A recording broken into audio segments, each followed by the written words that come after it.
Assalamualaikum warahmatullahi wabarakatuh.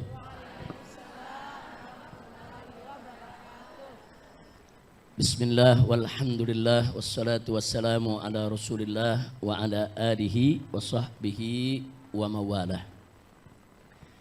Ahiba'il kiram, usikum jami'a wa nafsi bi taqwallah wa bi ta'ati rasulillahi sallallahu alaihi wasallam. وفي هذه الأيام السعيدة المباركة من أيام التشريق من شهر ذي الحجة لا أنسى أن أهنئكم جميعا بعيد سعيد وعيد مبارك جعل الله وإياكم من العائدين والفائزين والمقبولين وكل عام وأنتم بخير تقبل الله منا ومنكم صالح الأعمال فأسأل الله سبحانه وتعالى أن يوفقنا للنجاح والفلاح والاستقامة في الدين والدنيا والآخرة آمين يا رب العالمين. Kepada para ustadzah, para syaraif dan kepada guru-guru serta segenap jamaah kaum muslimin dan muslimat rahimakumullah. Tadi kita sudah sama mendengarkan pelajaran demi pelajaran yang disampaikan oleh Habib Alwi bin Hasan bin Sumait, Habib Muhammad Hadi Al-Habsyi, kemudian Habib Muhammad Hanif bin Abdurrahman Al-Attas, hafizahumullahu ta'ala wa ra'ahum, famatanallahu bituli hayatihim wa nafa'ana bi ulumihim, amin ya rabbal alamin. Baik ibu-ibu, kita bersyukur kepada Allah. Alhamdulillah hari ini kita sudah bisa kembali membuka majelis taklim rutin kaum ibu setiap hari Sabtu pertama. Alhamdulillah. Dan pertemuan ibu-ibu juga sudah dibuka setiap hari Sabtu. Selain Sabtu pertama juga ada pertemuan kaum ibu. Jadi kalau ada ustazah yang ingin datang dengan jamaahnya atau keluarganya atau kawan-kawannya, nah itu setiap hari Sabtu waktunya sama seperti ini. Hanya waktunya lebih pendek, yaitu dari jam 9 pagi sampai jam 11 siang. Tetap kita baca kitab Riyadhus Shalihin, setiap satu kali pertemuan satu hadis kita bacakan. Adapun yang Sabtu pertama seperti ini pengajian umum. Alhamdulillah. Nah baiklah ibu-ibu yang saya cintai, hari ini kita masih ada di hari Tasyrik. Hari ini kita masih ada dalam suasana ibadah haji. Bahkan sampai hari ini hari Tasyrik, beberapa jam lagi nanti ini udah tahallul tsani nih ya. Yang kedua nih hari ini, ya hari ini terakhir di Mekah maksudnya ya, nafar terakhir hari ini, yaitu ba'da zuhur waktu Mekah. Ba'da zuhur waktu Mekah selesailah jamaah haji dari seluruh manasik haji dan mereka akan siap-siap untuk pulang ke tanah air masing-masing. Kita doakan agar mereka semua dapat haji mabrur, umroh yang makbulah, ziarah yang mutakabbalah. Dan kita mohon kepada Allah yang hadir di sini yang belum haji agar Allah berikan kesempatan untuk menunaikan ibadah haji, ibadah umrah, ziarah kepada Nabi kita Muhammad sallallahu alaihi wasallam. Dan kita doakan juga di sini untuk keluarga kita masing-masing yang sakit, yang sedang pemulihan. Begitu juga beberapa ustazah yang kita dengar juga lagi sakit, nggak bisa hadir pada hari ini semuanya. Termasuk saya punya istri Syarifah Fadlun binti Fadil bin Yahya. Kita doakan semua kerabat sahabat kita yang sedang sakit, semoga Allah sembuhkan. Allah berikan nikmat sehat wal afiat. Dan ibu-ibu yang hadir di sini mudah-mudahan juga selalu sehat wal afiat, panjang umur dalam taat dan ibadah. Amin ya rabbal alamin. Nah baiklah ibu-ibu, karena ini masih suasana daripada ibadah haji. Kalau tadi Habib Hanif sudah memberikan semangat motivasi kepada kita agar kita ini betul-betul memperhatikan kewajiban ibadah haji, dan manakala kita mendapatkan kesempatan jangan disia-siakan insya Allah. Nah ibu, kalau kita bicara tentang ibadah haji, kita tidak bisa melepaskan diri dari sejarah Nabi Ibrahim alaihissalam dan Nabi Ismail alaihissalam beserta ibundanya tercinta yaitu Siti Hajar alaihissalam. Nah, berkaitan dengan ini saya ingin mengajak semua ibu-ibu yang hadir di tempat ini sejenak kita menapak tilas tentang sejarah haji, khususnya yang diceritakan oleh Allah Subhanahu wa taala dalam Al-Qur'anul Karim, yaitu surat As-Saffat. Nah, dari surat As-Saffat ini kita lihat dari ayat 99. Nah, itu sampai ayat ke 111 Allah Subhanahu wa taala menceritakan cuplikan sejarah Nabi Ibrahim dan Nabi Ismail yang berkaitan yaitu dengan peristiwa kurban. Mari kita lihat sambil kita terjemahkan, sambil kita terangkan dan sambil kita ambil hikmahnya. Insya Allah. Wallahu subhanahu wa ta'ala qala, Allah berfirman dalam surat As-Saffat, kita perhatikan ayat 99 Bu ya. Di mana setelah Allah menceritakan perdebatan yang terjadi antara Nabi Ibrahim yaitu dengan para penyembah berhala, di mana Nabi Ibrahim menyindir mereka. Mereka suka memberikan sesajen-sesajen, sajian-sajian untuk berhala-berhala mereka. Nah, setelah terjadi yaitu perbincangan antara Nabi Ibrahim dengan mereka, ada satu prinsip yang Nabi Ibrahim tegaskan kepada penyembah berhala tersebut. Di mana Allah ceritakan dalam surat ini ayat 99, faqala ta'ala wa qala inni dzahibun ila rabbi sayahdin. Allah menyatakan, berfirman, menceritakan kepada kita tentang ucapan Nabi Ibrahim kepada para penyembah berhala tadi. Qala, berkatalah Nabi Ibrahim alaihissalam, inni dzahibun ila rabbi. Adapun saya pergi menghadap Tuhanku. Artinya Nabi Ibrahim hanya menyembah Allah, tidak akan pernah mau pergi untuk menyembah berhala, apalagi memberikan sesajen untuk berhala. Jadi Nabi Ibrahim di sini menegaskan, inni dzahibun ila rabbi sayahdin. Aku pergi menghadap kepada Tuhanku, yaitu Allah, dan Allah lah yang memberi petunjuk kepadaku. Sehingga Nabi Ibrahim selamat daripada kemusyrikan. Alhamdulillah. Nah, kemudian ada yang menarik di ayat berikutnya. Nabi Ibrahim ini sampai usia sudah tua, Allah belum karuniakan anak. Nah, sehingga Nabi Ibrahim alaihissalam berdoa kepada Allah. Apa bunyi doanya? Di ayat 100 Allah menceritakan bunyi doa Nabi Ibrahim alaihissalam. Rabbi habli minas salihin.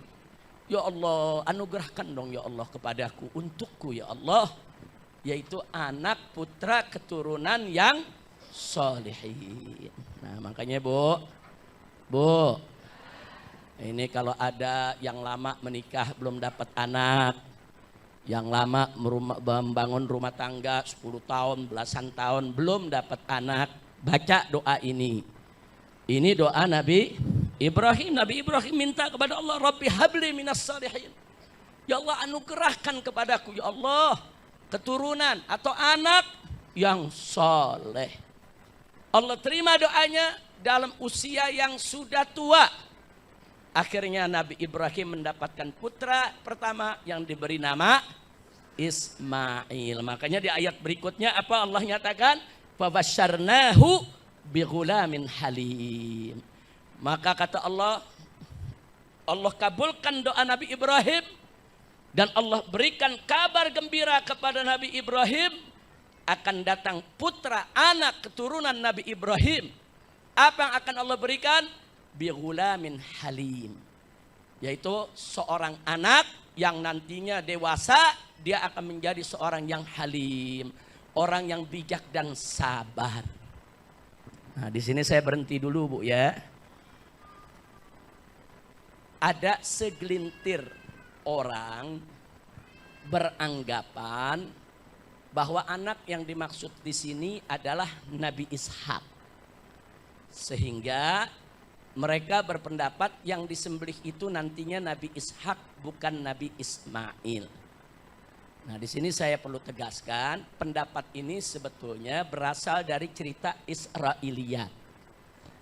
Jadi orang-orang Yahudi dan Nasrani meyakini yang disembelih itu Ishak bukan Ismail. Nah, dalam satu riwayat, nah ini menarik, ada seorang rahib Yahudi masuk Islam. Begitu masuk Islam, ditanya oleh Nabi alaihi salatu wassalam soal ini.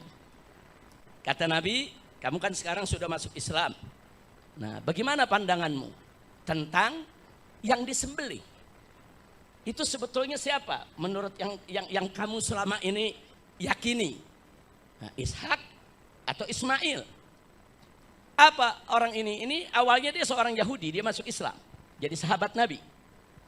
Dia mengatakan, ya Rasulullah, sebetulnya orang-orang Yahudi itu tahu yang disembelih itu Ismail, bukan Ishak. Cuma mereka hasad, mereka iri. Kok yang disembelih moyangnya bangsa Arab, bukan moyangnya bangsa Israel. Nah, jadi ibu mesti tahu, Bu, bahwa Nabi Ibrahim itu punya anak, saudara, ada Ismail yang keturunannya ke bawah itu jadi bangsa Arab, yang pada akhirnya melahirkan Nabi kita Sayyiduna Muhammad Sallallahu Alaihi Wasallam. Nah, sedangkan dari Nabi Ishak keturunannya itu disebut Bani Israel. Jadi Bani Israel itu bangsa, Bu, ya, bukan agama. Nah, jangan salah paham tuh. Israel itu bangsa, bukan agama. Arab itu juga bangsa, bukan agama. Jadi kalau ada yang bilang, oh kalau gitu bangsa Arab dengan bangsa Israel ada hubungan. Ya memang satu kakek. Kakeknya mereka adalah Abul Anbiya, yaitu Sayyiduna Ibrahim alaihis salam. Kira-kira jelas gak, Bu? Bu, jelas, Bu? Nah, jadi orang yang masuk Islam ini dari kalangan Bani Israel mengatakan, ya Rasulullah, sebetulnya mereka tahu Bani Israel. Yang disembelih itu Ismail, bukan Ishak. Cuma karena hasad iri mereka, kenapa keutamaan penyembelihan tadi kok jatuhnya ke Ismail, bukan ke Ishak. Padahal mereka berharap bahwa keberkahan, keutamaan pilihan dari Allah Subhanahu wa taala yang sedemikian rupa jatuh ke Ishak, bukan jatuh ke Ismail. Jadi artinya apa? Orang Yahudi Bani Israel saking hasadnya, irinya, dengkinya sampai segara dirobah sama dia. Bu, zaman sekarang ada gak yang begitu? Ada, yang ngiri sama habaib diubah-ubah sejarah. Ada gak? Ada gak? Ada apa banyak? Dikit.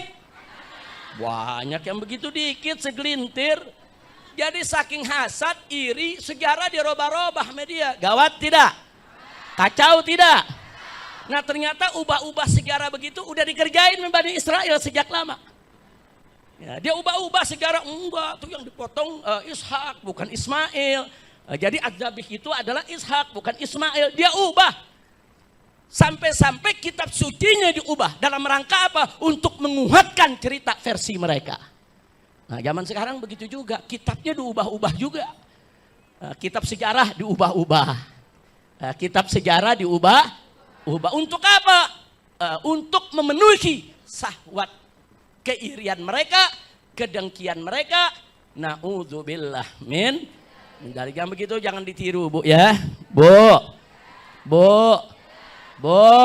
Nah, boleh gak ngubah-ngubah sejarah? Boleh gak hasad, iri, dengki? Enggak boleh. Nah, kita lanjutkan.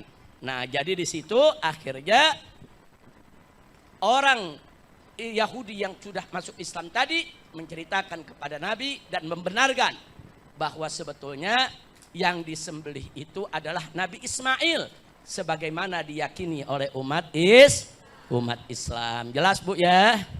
Baik. Mari kita lanjutkan ayat tadi. Jadi di situ tadi Allah sudah menyatakan bahwa doa Nabi Ibrahim digobul walaupun usianya sudah sangat lanjut usia, tua, dan Allah berikan seorang anak yang kita kenal dengan nama Nabi Ismail alaihis salam. Kemudian Allah bercerita tentang Ismail. Wa qala ta'ala falamma balagha ma'ahu as-sa'ya qala ya bunayya inni ara fil manami anni athbahuk fanzur madza tara. Jadi di sini diceritakan oleh Allah falamma balagha ma'ahu as-sa'ya, tatkala anak putra yang Allah anugerahkan kepada Nabi Ibrahim tadi mencapai usia yang cukup dia kerja usaha bersama sang ayah. Artinya udah apa itu Bu? Udah dewasa, udah remaja, udah kuat, udah bisa kerja, bantuin abahnya, bantuin uminya, dan seterusnya. Nah kemudian apa di situ? Qala Nabi Ibrahim alaihissalam berkata kepada putranya, ya bunayya, wahai putraku, inni ara fil manami anni athbahuk. Sesungguhnya aku melihat dalam mimpi. Saya garis bawahi dulu Bu ya. Mimpi para nabi itu adalah ru'yah shadiqah. Jadi mimpi para nabi itu enggak ada mimpi kesemsem. Bu, tahu kesemsem? Ibu pengen makan duren, duit enggak punya, tidur ngimpi makan duren. Itu namanya kesemsem, muhaditsatun nafas. Nah, itu keinginan-keinginan yang ada dalam diri. Nah, ada juga mimpi yang berasal dari syaitan. Mimpi yang berasal dari syaitan. Mimpi udah nggak ada aturannya itu. Kadang-kadang mimpinya udah nggak ada aturan, menakutkan dan seterusnya. Nah, para nabi nggak dapat mimpi seperti itu. Para nabi, setiap mimpi nabi ru'yah shadiqah. Ini dulu saya catat karena kemarin lagi rame di medsos. Ada orang melempar pandangan. Apa dia bilang? Nggak masuk di akal. Masa gara-gara mimpi motong anak? Dia bilang gak masuk di akal. Artinya apa? Dia menghina Al-Quran. Orang ini ingin menghina sejarah Nabi Ibrahim. Ingin menghina sejarah seorang Nabi yang dipilih oleh Allah subhanahu wa ta'ala. Dia bilang enggak masuk di akal. Rame di medsos. Saya baca pernyataan tersebut. Saya tidak sebutkan siapa yang mengucapkan itu. Dan itu di medsos itu akhirnya ada pro kontra. Ada yang nyerang dia, ada yang bela dia, saudara. Nah, di sini makanya saya garis bawahi dulu. Ini mimpi bukan sembarang mimpi. Jadi mimpinya Nabi dengan mimpi kita beda. Kalau mimpi kita ada 3 macam. Ada mimpi yang benar, ada mimpi yang dari syaitan, ada juga mimpi kesemsem. Nah, paham Bu? Ada berapa mimpi? Nah, kalau yang kesemsem nggak ada maknanya, nikmatin aja duren dalam mimpi. Nah, yang kesemsem tuh, kalau dari setan udah nggak usah diceritain ke orang, baca aja auzubi kalimatillahi tammati min syarri ma khalaq. Jangan udah nggak usah diceritain, buang. Nah, kalau mimpi yang benar, biasanya kalau yang benar itu alur ceritanya tuh rapi, alur ceritanya tidak ngawur. Nah, itu biasanya dia punya arti, tapi nggak setiap orang bisa mengartikan itu. Dan tidak setiap habib, tidak setiap kiai, tidak setiap ulama bisa menafsirkan mimpi. Nah, mimpi semacam ini boleh ditanyakan kepada ahlinya. Nah, biasanya mimpi-mimpi seperti itu punya makna. Kira-kira jelas Bu ya? Tapi kalau mimpi Nabi, mimpi seorang Nabi bermimpi. Bukan kesemsem, bukan mimpi dari setan. Tapi betul-betul mimpi dari Allah. Nah, dari mana pelajaran itu bisa kita dapat? Dari sejarah Nabi Ibrahim alaihissalam. Mari kita lihat.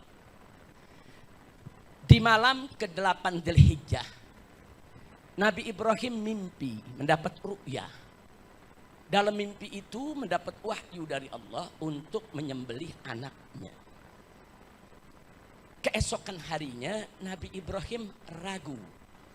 Bukan ragu dengan perintah Allah, bukan. Tapi ragu ini mimpi dari Allah atau dari setan. Ini kan pelajaran. Dari sini nantinya kita tahu. Ternyata Nabi Ibrahim dapat pelajaran yang namanya mimpi seorang Nabi pasti dari Allah. Nggak ada setan dapat bagian untuk memberikan mimpi kepada seorang nabi, saudara. Nah tapi kan saat itu kan Nabi Ibrahim alaihissalam saat itu belum dapat pengetahuan itu, saudara. Makanya dia masih bertanya-tanya di tanggal 8 Dzulhijjah. Ini mimpi dari Allah atau bukan? Kalau ini mimpi dari Allah harus aku kerjakan. Jadi Nabi Ibrahim gak pernah ragu untuk menjalankan perintah Allah. Jadi yang Nabi Ibrahim ragu bukan menjalankan perintah Allahnya. Yang beliau ragu ini mimpi dari Allah atau bukan. Itu yang beliau ragu. Beliau minta petunjuk dari Allah. Ya Rabb, ini mimpi benar apa enggak? Makanya tanggal 8 disebut hari Tarwiyah. Kenapa disebut hari Tarwiyah? Hari di mana Nabi Ibrahim masih ragu dengan apakah itu perintah Allah atau bukan perintah Allah. Sampai sini jelas Bu ya. Nah ternyata di malam ke-9 saudara, Nabi Ibrahim mimpi lagi mimpi yang sama. Dapat perintah dari Allah, sembeli kau punya anak. Nah, kali ini Nabi Ibrahim gak ragu lagi. Oh ini benar-benar dari Allah. Ini bukan mimpi dari setan kalau begini. Jadi habis beliau minta petunjuk kepada Allah, Allah kasih mimpi lagi. Nah, besoknya Nabi Ibrahim tahu bahwa ini adalah perintah Allah yang harus dilaksanakan. Makanya besoknya disebut hari Arafah. Apa Arafah? Arafah ya'rifu. Apa itu arti Arafah ya'rifu? Tahu. Karena Nabi Ibrahim saat itu sudah tahu betul tanpa keraguan lagi. Ini memang perintah Allah. Harus dilaksanakan. Makanya tanggal 9 disebut hari Arafah. Paham Bu ya? Nah, kemudian tanggal 9 itu walaupun Nabi Ibrahim sudah tahu, tapi Nabi Ibrahim belum melaksanakan. Kenapa? Bukan karena ragu. Nabi Ibrahim lagi cari cara. Ini cara nyampein ke istri anak bagaimana? Bu, ini ngomong sama bini bagaimana caranya? Dia mau panggil istrinya Siti Hajar. Ini disuruh motong anak nih. Kira-kira tuh istri bakal nerima apa enggak? Enggak gampang ini. Ini enggak gampang, apalagi Siti Hajar sekian lama ditinggal oleh Nabi Ibrahim bersama anaknya di kota Mekah yang saat itu masih bebatuan, sohro. Enggak ada kebun, enggak ada pertanian, enggak ada air, enggak ada manusia yang tinggal di situ. Sudah sekian lama ditinggalkan, tahu-tahu begitu ketemu disuruh motong anak. Bu, untung Siti Hajar bukan orang Petamburan.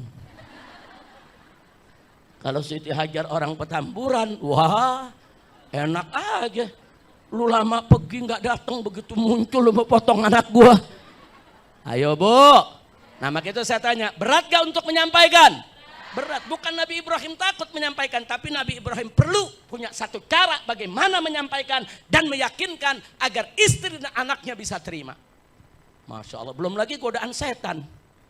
Nah, jadi tanggal 9 nih Bu, belum lagi godaan setan.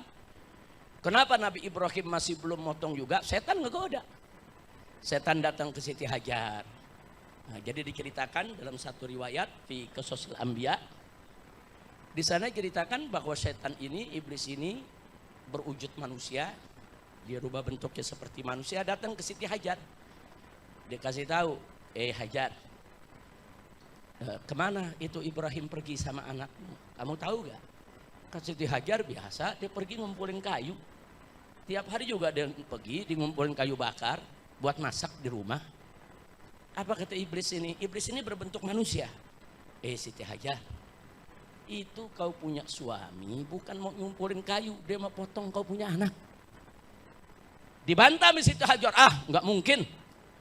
Ya, suamiku Ibrahim itu penyayang sama anak, apalagi sama Ismail. Wah, sayangnya luar biasa. Mustahil, mana mungkin suamiku akan membunuh aku punya anak. Akhirnya kemudian digoda lagi sama iblis. Ya Hajar, emang kau nggak tahu?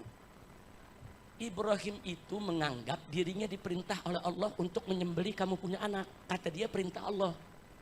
Padahal dia udah nggak benar itu. Apa jawab Siti Hajar ketika itu kepada iblis ini? Oh, kalau memang itu perintah Allah, aku ridho, nggak apa-apa, biar aja dipotong. Subhanallah. Nabi Ibrahim belum ngomong, Baru iblis yang ngomong udah dijawab nih Siti Hajar. Kalau memang perintah Allah gak apa-apa. Dulu aku ditinggalkan di sini karena perintah Allah. Aku terima, Allah jaga aku dan anakku. Jadi kalau ini perintah Allah, aku ridho. Nah, jadi digoda nih iblis nggak bisa. Nah kemudian kali ini iblis sudah putus asa goda Siti Hajar. Goda Nabi Ismail. Hei Ismail, kau mau kemana tuh? Diajak sama kau punya ayah. Ya biasa. Ada keperluan ke pasar. Ada keperluan juga ngumpulin kayu. Nanti kau mau dipotong sama ayahmu, hati-hati. Oh dari mana? Mau ngotong? Gak mungkin lah, ayah sayang kepadaku. Akhirnya iblis bilang, iya ayahmu memang sayang, tapi dia beranggapan kalau dia tuh diperintah Allah untuk potong kamu. Mana mungkin Allah memerintahkan seorang ayah untuk memotong anaknya, ya Ismail. Apa jawab Ismail? Ya kalau itu perintah Allah aku ridho. Kenapa dipikirin? Kalau memang perintah Allah biar aja. Kenapa ente yang pusing? Anda nggak pusing? Alhamdulillah. Dahsyat gak bu imannya bu? Dahsyat tidak? Nah kemudian datang udah putus asa nggak mampu goda Siti Hajar, nggak mampu goda Ismail. Akhirnya sekarang dia nekat datang menggoda Nabi Ibrahim. Dia goda Nabi Ibrahim. Tapi apa yang terjadi? Digoda Nabi Ibrahim di Jumratul Ula. Ditimpuk oleh Nabi Ibrahim itu iblis. Nabi Ibrahim tahu, ini iblis. Ini syaitan ini. Ditimpuk 7 kali. Kemudian Nabi Ibrahim ke Jumratul Wusta dikejar. Digoda lagi. Ya Ibrahim gak mungkin, itu perintah Allah. Gak mungkin, mana mungkin Allah memerintahkan engkau untuk menyembelih anak, mustahil. Jangan sampai kau berbuat salah ya Ibrahim dengan menyembelih anakmu. Hati-hati. Nah, Nabi Ibrahim tahu, dia berubah wujud orang lain lagi, goda Ibrahim. Ditimpuk lagi sama Nabi Ibrahim. Kemudian sampai ke Jumratul Aqabah. Begitu juga dia berubah wujud lagi, goda lagi Nabi Ibrahim. Ditimpuk oleh Nabi Ibrahim. Makanya kita kalau lagi bikin haji ada melontar. Itu napak tilas. Artinya nggak berhasil, dia goda. Jadi memang tanggal 9 itu Nabi Ibrahim sudah tahu ini perintah Allah. Harus dikerjakan. Akhirnya Nabi Ibrahim nggak mau menunda. Disampaikanlah kepada anaknya. Nah ini yang tadi ayat kita baca bu. Jadi Allah menceritakan Nabi Ibrahim mengatakan kepada anaknya. Allah menceritakan dalam Al-Quran. Faqala ta'ala. Qala ya bunayya. Nabi Ibrahim berkata kepada Nabi Ismail anaknya. Ya bunayya. Wahai putraku. Inni ara fil manam. Sesungguhnya aku melihat di dalam mimpi. Maksudnya mendapat wahyu dari Allah lewat mimpi. Itu disebut ru'yah shadiqah. Apa yang beliau dapat perintah dari Allah? Inni ani asbahu. Aku ini harus menyembelihmu. Nah, cuman Nabi Ibrahim nih arif, bijak. Enggak langsung bilang, ayo sini aku potong. Enggak.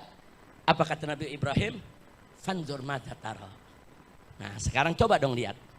Bagaimana pendapatmu? Masya Allah. Nabi Ibrahim mau tahu bagaimana anaknya. Siap apa enggak? Mau apa enggak?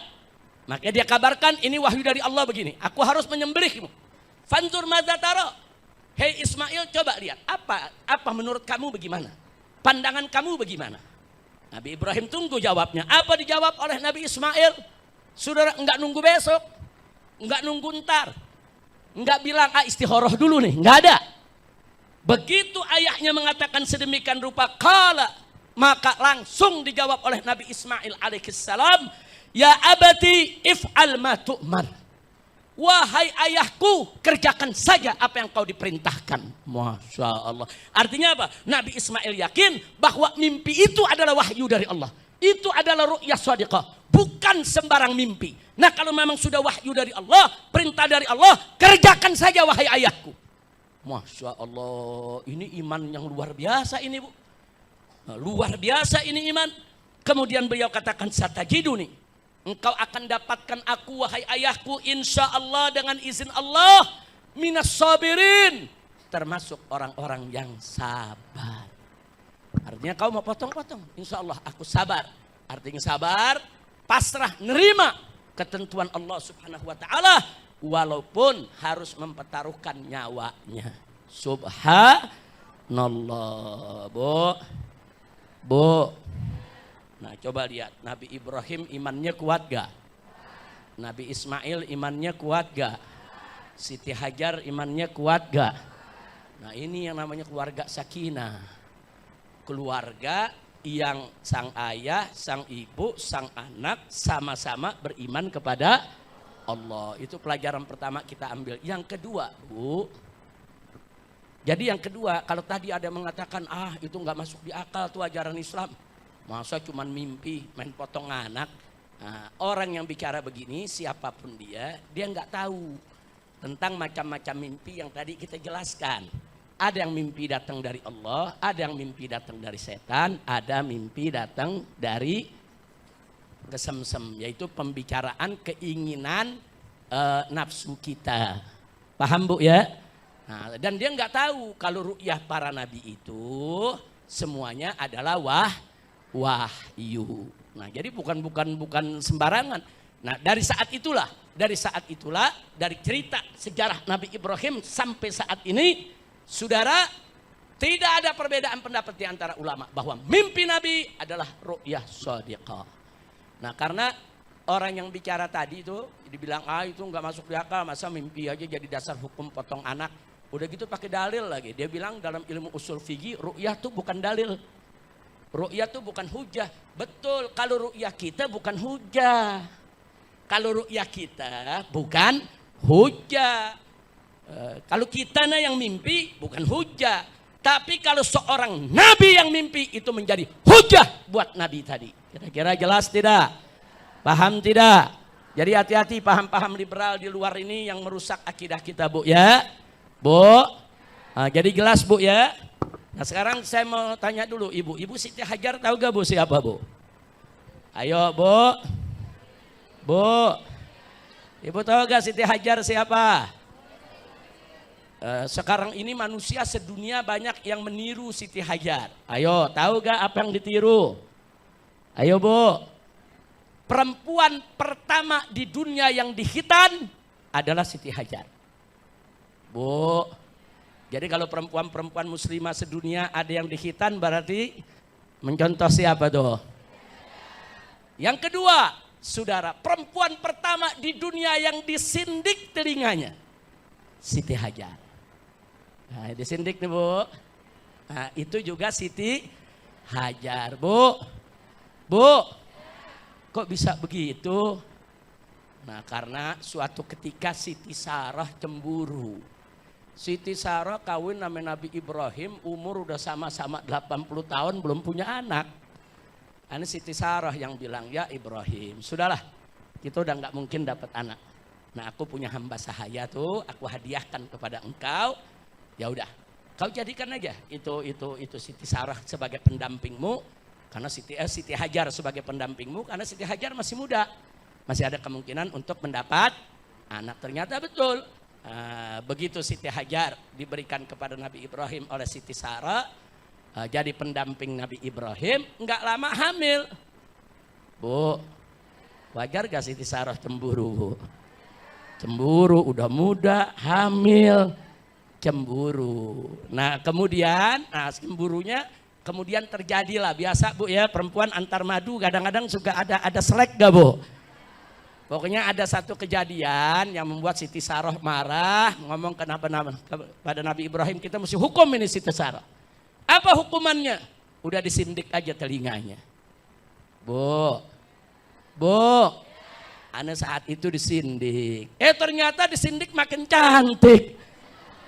Bu, perempuan-perempuan sekarang disindik justru makin cantik. Dia buat perhiasannya. Coba kalau nggak ada bolongannya mesti dijepit. Begitu dijepit terlepas mulu Bu. Begitu ada bolongannya nggak terlepas. Betul Bu? Betul Bu? Nah makanya disindik bagi kaum wanita, sindik telinga itu nggak dilarang dalam Islam. Dan itu yang pertama kali mengerjakannya adalah Siti Hajar. Jelas Bu ya? Alhamdulillah. Nah kemudian terakhir yang ingin saya garis bawahi daripada sejarah tadi adalah, perhatikan baik-baik bagaimana iman Nabi Ibrahim, iman Siti Hajar, iman Nabi Ismail alaihimissalam adalah iman tanpa keraguan.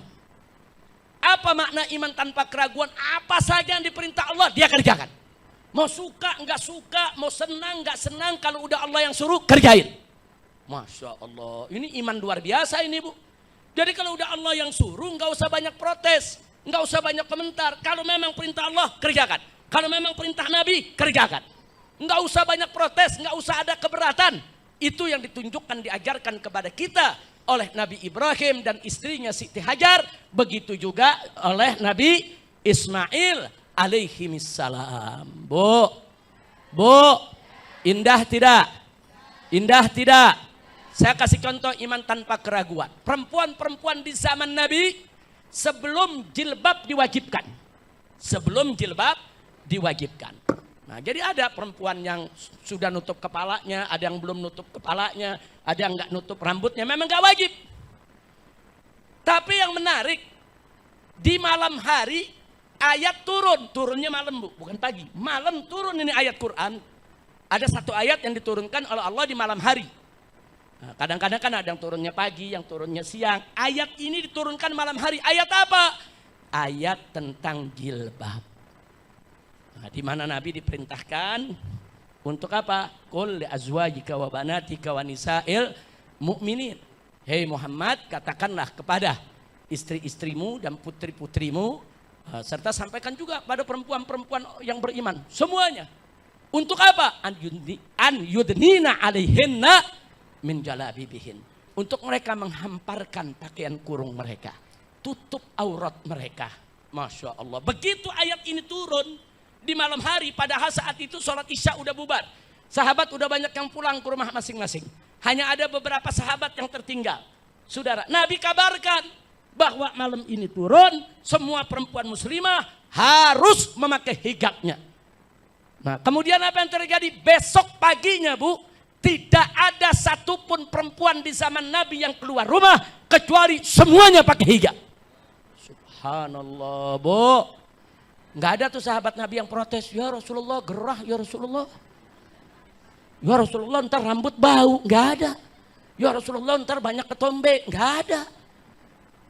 Begitu mereka dengar ini perintah Allah, ini perintah Nabi, langsung mereka kerjakan. Enggak nunggu besok, enggak nunggu lusa, besok paginya. Saudara, begitu mereka bangun tidur, pagi keluar rumah. Enggak ada aturan, menakutkan dan seterusnya. Nah, para Nabi enggak dapat mimpi seperti itu. Para Nabi, setiap mimpi Nabi, ru'yah shadiqah. Ini dulu saya catat, karena kemarin lagi rame di medsos. Ada orang melempar pandangan, apa dia bilang? Enggak masuk di akal. Masa gara-gara mimpi motong anak? Dia bilang enggak masuk di akal. Artinya apa? Dia menghina Al-Quran. Orang ini ingin menghina sejarah Nabi Ibrahim.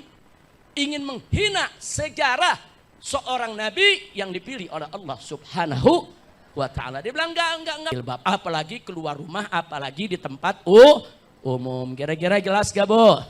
Satu lagi saya sampaikan. Dulu minuman keras belum diharamkan zaman Nabi.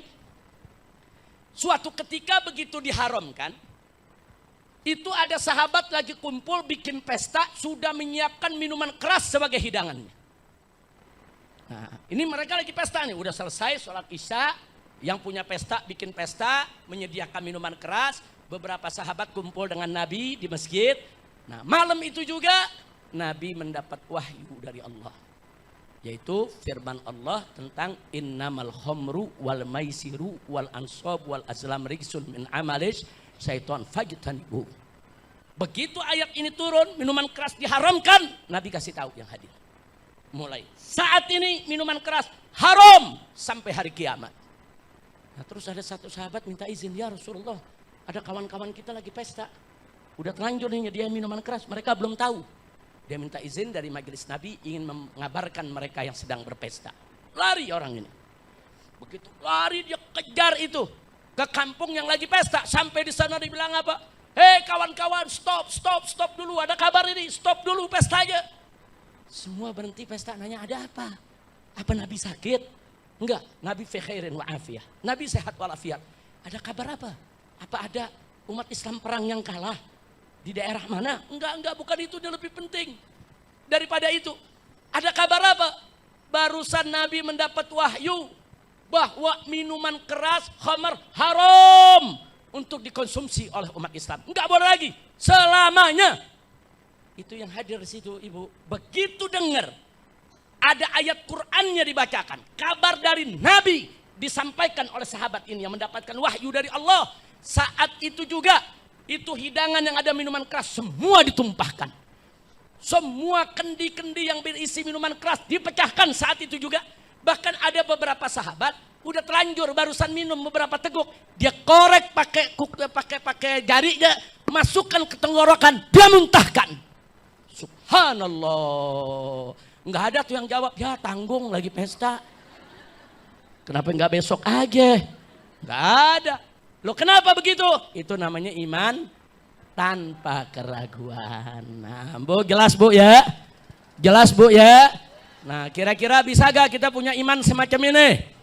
Insya Allah, amin ya Rabbal Alamin. Berusaha, kita berusaha. Bisa insya Allah, tapi mesti dilatih terus. Semua bagaimana kita punya iman tanpa keraguan. Mulai aja, Allah suruh sholat, ya sholat.